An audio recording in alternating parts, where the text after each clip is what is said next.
Good afternoon.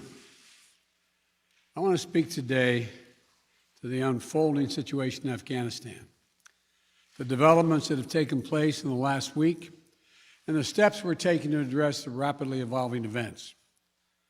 My national security team and I have been closely monitoring the situation on the ground in Afghanistan and moving quickly to execute the plans we had put in place to respond to every constituency, including the rapid collapse we're seeing now. I'll speak more in a moment about the specific steps we're taking, but I want to remind everyone how we got here and what America's interests are in Afghanistan. We went to Afghanistan almost 20 years ago with clear goals. Get those who attacked us on September 11, 2001, and make sure al-Qaeda could not use Afghanistan as a base from which to attack us again. We did that. We severely degraded al-Qaeda in Afghanistan. We never gave up the hunt for Osama bin Laden, and we got him. That was a decade ago. Our mission in Afghanistan was never supposed to have been nation building. It was never supposed to be creating a unified, centralized democracy. Our only vital national interest in Afghanistan remains today what it has always been: preventing a terrorist attack on America's homeland. I've argued for many years that our mission should be narrowly focused on counterterrorism, not counterinsurgency or nation building. That's why I opposed the surge when it was proposed in 2009 when I was vice president. And that's why, as president, I'm adamant that we focus on the threats we face today in 2021, not yesterday's threats. Today, the terrorist threat has metastasized well beyond Afghanistan. Al-Shabaab in Somalia, al-Qaeda in the Arabian Peninsula, al-Nusra in Syria, ISIS attempting to create a caliphate in Syria and Iraq, and establishing affiliates in multiple countries in Africa and Asia. These threats warrant our attention and our resources. We conduct effective counterterrorism missions against terrorist groups in multiple countries where we don't have permanent military presence. If necessary, we'll do the same in Afghanistan.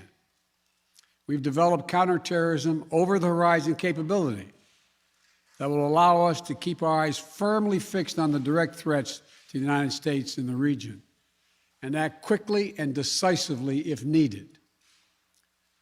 When I came into office, I inherited a deal that President Trump negotiated with the Taliban. Under his agreement, U.S. forces would be out of Afghanistan by May 1, 2021, just a little over 3 months after I took office. U.S. forces had already drawn down during the Trump administration from roughly 15,500 American forces to 2,500 troops in country. And the Taliban was at its strongest militarily since 2001. The choice I had to make as your president was either to follow through on that agreement or be prepared to go back to fighting the Taliban in the middle of the spring fighting season. There would have been no ceasefire after May 1. There was no agreement protecting our forces after May 1. There was no status quo of stability without American casualties after May 1. There was only the cold reality of either following through on the agreement to withdraw our forces or escalating the conflict and sending thousands more American troops back into combat in Afghanistan, lurching into the third decade of conflict. I stand squarely behind my decision. After 20 years, I've learned the hard way that there was never a good time to withdraw U.S. forces. That's why we're still there. We were clear-eyed about the risks. We planned for every contingency, but I always promised the American people that I would be straight with you. The truth is, this did unfold more quickly than we had anticipated. So what's happened? Afghanistan political leaders gave up and fled the country. The Afghan military collapsed, sometime without trying to fight. If anything, the developments of the past week reinforced that ending U.S. military involvement in Afghanistan now was the right decision. American troops cannot and should not be fighting in a war and dying in a war that Afghan forces are not willing to fight for themselves. We spent over $1 trillion. We trained and equipped an Afghan military force of some 300,000 strong, incredibly well equipped, a force larger in size than the militaries of many of our NATO allies. We gave them every tool they could need. We paid their salaries, provided for the maintenance of their Air Force, something the Taliban doesn't have. Taliban does not have an Air Force. We provided close air support. We gave them every chance to determine their own future. We could not provide them was the will to fight for that future. There's some very brave and capable Afghan special forces units and soldiers. But if Afghanistan is unable to mount any real resistance to the Taliban now, there is no chance that 1 year, 1 more year, 5 more years, or 20 more years of U.S. military boots in the ground would have made any difference. Here's what I believe to my core. It is wrong to order American troops to step up when Afghanistan's own armed forces would not. The political leaders of Afghanistan were unable to come together for the good of their people, unable to negotiate for the future of their country when the chips were down. They would never have done so while U.S. troops remained in Afghanistan, bearing the brunt of the fighting for them. And our true strategic competitors, China and Russia, would love nothing more than the United States to continue to funnel billions of dollars in resources and attention into stabilizing Afghanistan indefinitely. When I hosted President Ghani and Chairman Abdullah at the White House in June, and again when I spoke by phone to Ghani in July, we had very frank conversations. We talked about how Afghanistan should prepare to fight their civil wars after the U.S. military departed, to clean up the corruption in government so the government could function for the Afghan people. We talked extensively about the need for Afghan leaders to unite politically. They failed to do any of that. I also urged them to engage in diplomacy, to seek a political settlement with the Taliban. This advice was flatly refused. Mr. Ghani insisted that the Afghan forces would fight, but obviously he was wrong. So I'm left again to ask of those who argue that we should stay, how many more generations of America's daughters and sons would you have me send to fight Afghanistan's civil war when Afghan troops will not? How many more lives, American lives, is it worth? How many endless rows of headstones at Arlington National Cemetery? I'm clear on my answer. I will not repeat the mistakes we've made in the past. Mistake of staying and fighting indefinitely in a conflict that is not in the national interest of the United States, of doubling down on a civil war in a foreign country, of attempting to remake a country through the endless military deployments of U.S. forces. Those are the mistakes we cannot continue to repeat because we have significant vital interest in the world that we cannot afford to ignore. I also want to acknowledge how painful this is to so many of us. The scenes we're seeing in Afghanistan, they're gut-wrenching, particularly for our veterans, our diplomats, humanitarian workers, for anyone who has spent time on the ground working to support the Afghan people.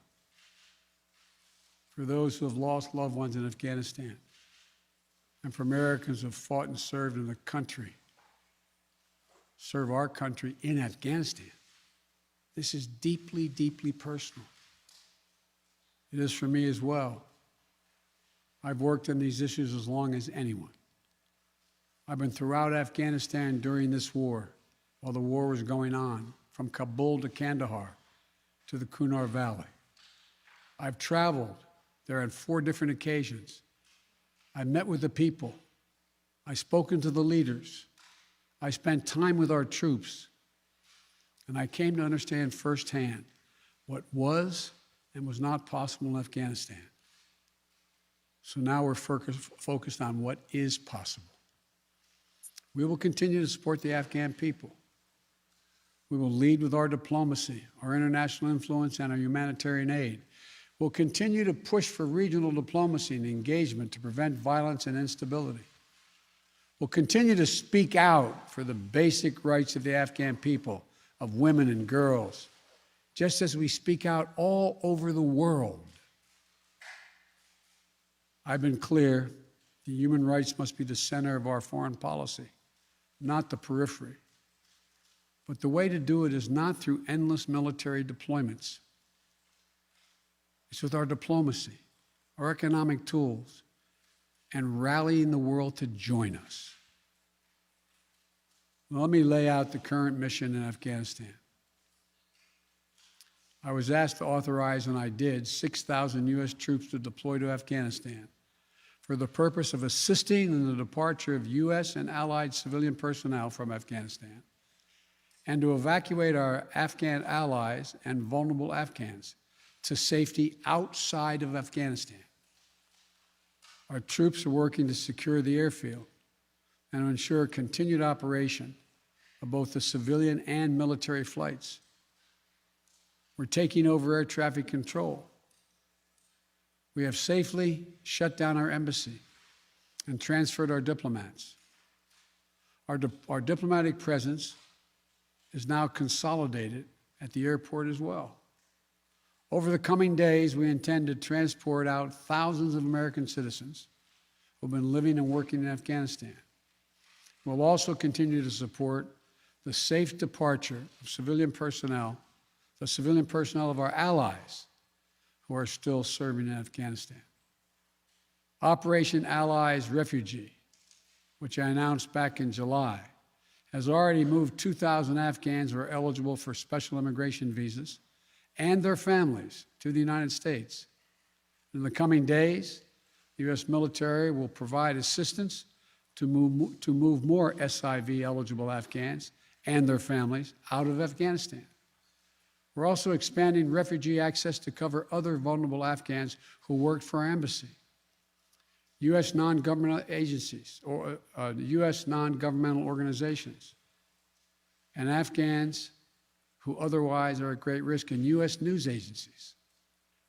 I know there are concerns about why we did not begin evacuating Afghans civilians sooner. Part of the answer is some of the Afghans did not want to leave earlier, still hopeful for their country. And part of it because the Afghan government and its supporters discouraged us from organizing a mass exodus to avoid triggering, as they said, a crisis of confidence. American troops are performing this mission as professionally and as effectively as they always do, but it is not without risks. As we carry out this departure, we have made it clear to the Taliban, if they attack our personnel or disrupt our operation, the U.S. presence will be swift and the response will be swift and forceful. We will defend our people with devastating force if necessary. Our current military mission will be short in time, limited in scope, and focused in its objectives. Get our people and our allies as safely as quickly as possible. And once we have completed this mission, we will conclude our military withdrawal. We will end America's longest war after 20 long years of bloodshed. The events we're seeing now are sadly proof that no amount of military force would ever deliver a stable, united, secure Afghanistan, as known in history as the graveyard of empires. What's happening now could just as easily happen 5 years ago or 15 years in the future. We have to be honest. Our mission in Afghanistan is taking many missteps, made many missteps over the past 2 decades. I'm now the 4th American president to preside over war in Afghanistan. 2 Democrats and 2 Republicans. I will not pass this responsibility on to a 5th president. I will not mislead the American people by claiming that just a little more time in Afghanistan will make all the difference. Nor will I shrink from my share of responsibility for where we are today and how we must move forward from here. I am President of the United States of America, and the buck stops with me. I'm deeply saddened by the facts we now face, but I do not regret my decision to end America's warfighting in Afghanistan and maintain a laser focus on our counterterrorism missions there and other parts of the world. Our mission to degrade the terrorist threat of al-Qaeda in Afghanistan and kill Osama bin Laden was a success.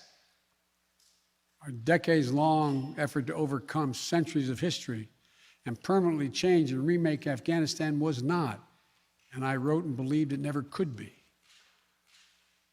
I cannot and will not ask our troops to fight on endlessly in another country's civil war, taking casualties, suffering life-shattering injuries, leaving families broken by grief and loss.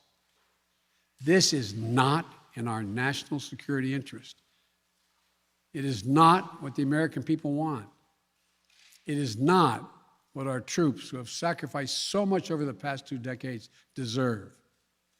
I made a commitment to the American people when I ran for president that I would bring America's military involvement in Afghanistan to an end. While it's been hard and messy, and yes, far from perfect, I've honored that commitment.